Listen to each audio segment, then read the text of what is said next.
This one surprises me just a little bit. Jake Gardiner has signed a 4-year contract worth $16.2 million with the Carolina Hurricanes.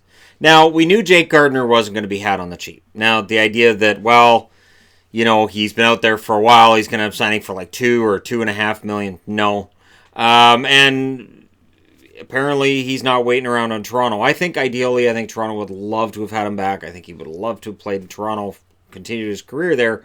But they just didn't have the cap, nor did they have the space on the blue line for him.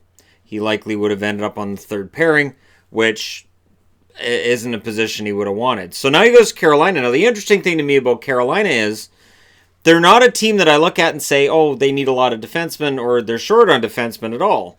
So it's an interesting signing for Carolina.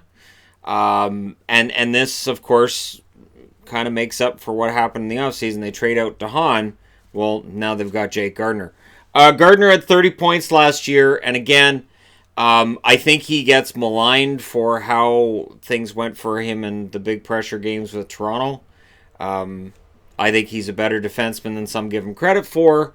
Do I think he's been overrated at times in his career? Absolutely.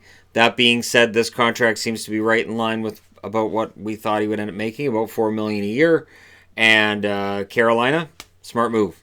They get him signed, so when training camp starts, they'll have Jake Gardiner on the blue line, who they can add to guys like Slavin and Pesce on that blue line. This is a pretty good blue line in Carolina, and this definitely strengthens their chances of proving me wrong in that I said Carolina was going to be the team I picked to probably fall back and miss the playoffs. But adding a guy like Gardiner, it's a smart move.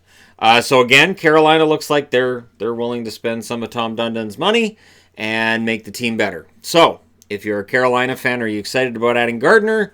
If you're a Leafs fan, are you kind of sad to see him go? Or is this one of those situations where we're all just going to wait and see how things turn out? Let me know what you guys think in the comment section below, as always.